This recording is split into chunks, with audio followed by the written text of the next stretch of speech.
Welcome back to Visions. I'm Helen Roshkoot, and if you've just joined us today, we are speaking with Les Price.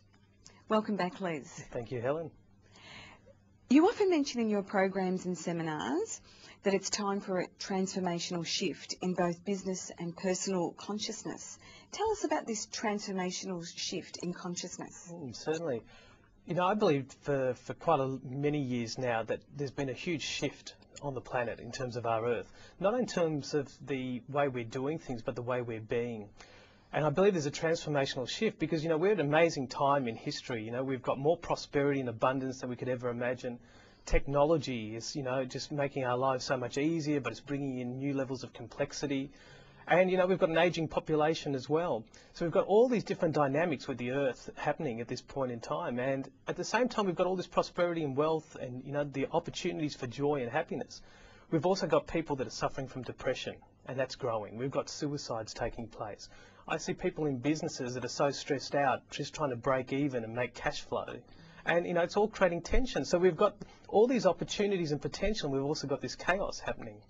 And I really believe that there's a transformational shift that's taking place. It's been going on for quite a few years. And that's a shift where people start to move beyond just thinking that they have to continuously just do things to be successful, or that they need to have things and material things to be successful. But they're actually coming into their own being. They're finding the calling within their soul. They're going deep within themselves and saying, hey, I can make a difference. But it's about a level of beingness.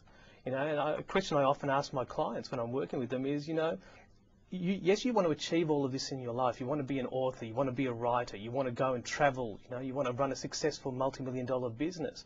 Who do you need to be first in order to have that? Now, the ancient gurus from India and Eastern wisdom, you know, they knew this beforehand. They always focused on that essence first. So I think we're coming in, you know, to that stage of remembering who we really are. Very crucial. Remembering who we really are. Yes, remembering who we are. And that is the key to success. Well, it is, because it's already within us, you know, and I think we're just getting rid of the layers. As I mentioned before, you know, one of the joys that I have is actually helping people take off those layers so they can see who they are, they can align themselves with what they're here to do, and they can rise up and actually live in that area of that light that's possible for them. Well, that leads us to the next question, which is, you've developed a very powerful personal and business leadership program called Spirited Warriors. Tell us more about this program and what people can expect from it. Yeah, certainly. Spirited Warriors is it's a program that's really evolved over the 20 years that I've been doing this work. And when I went back into looking at what is the work that I really do, what's the core essence of that 20 years of working with so many business people and individuals and doing trainings and seminars, I realised the core is, and the thing that I'm most passionate about now is helping people rise up and fulfil their leadership potential. And I want to do that with a way that they become spirited warriors. And what I mean by that is that men and women who really follow their calling, they're aligned with their path, but they're also making an enlightened difference to humanity. And I think that's the key. You know, we're all here to make a difference. Each of our lives is priceless, and are we willing to listen to that calling? Are we willing to take that step? And so Spirited Warriors is a one-day program that really encompasses all of that, and that allows people to explore their destiny, align with their purpose, and really move forward in a way where they tap into that hidden power within themselves. So let's keep breaking down those barriers. Yes, certainly. Yeah. They do need to be broken down. And it's a time where we're here to break down the barriers of the ego. You know, the ego's held us bound for so long, you know, with fear and that we're not adequate enough and we're not worthy. And it's all, you know, really at the end of the day, that's not who we are. And Les, I understand that the journey in search of your dream has not always been an easy road. I think a lot of us can relate to that.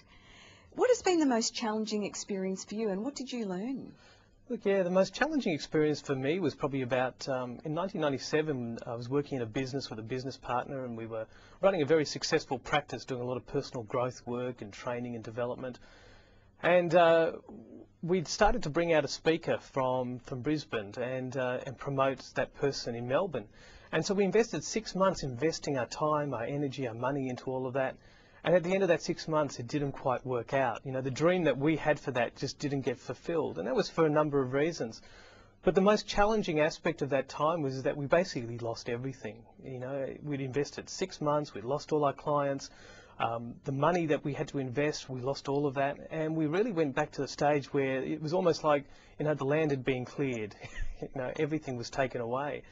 And it's a really challenging time, you know, it's a challenging time where you don't have money, you don't have security, your best friends are the debt collectors that are calling you up on the phone, you know, and yet you try to avoid them. It was a time where, you know, bills are coming into the mail twice the speed of cheques. Now, I don't know whether that was Australia Post just doing that on purpose, but why does that happen?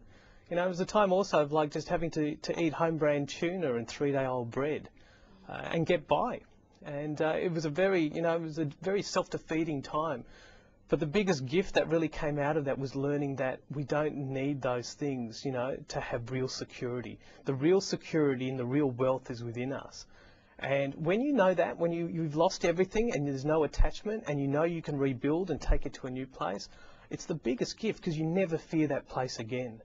And I see so many people in businesses and companies who are just tied to their work or to their job because they get a paycheck.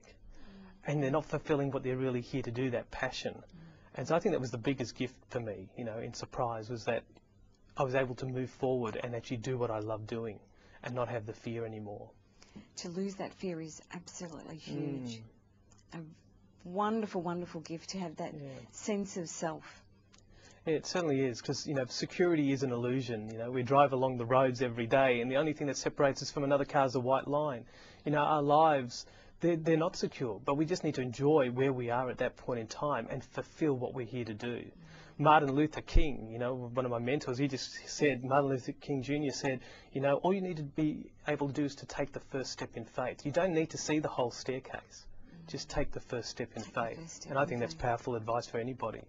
That's right, and that was one of my next questions, because you help people to rise and become leaders.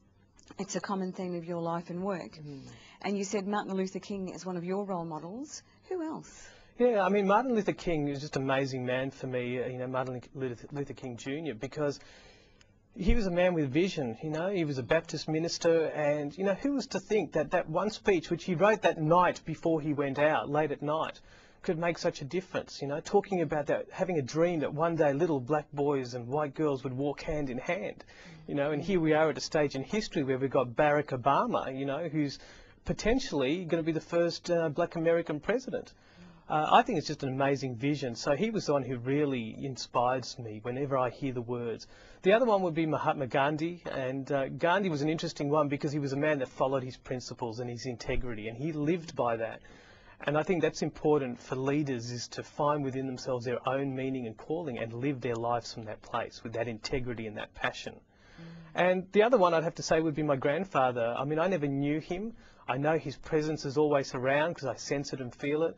But he was a man too that moved from India to Africa, moved a whole family, had 10 children, did a lot of work for community, a lot of work for the churches and charities he was involved with. And I really feel a strong connection with him and a strong presence. And I believe just that essence of integrity and the values are something that is so powerful in my life. Thank you very much, Les. We need to go to break now. And as we go to break, stay tuned. We'll only be a few minutes.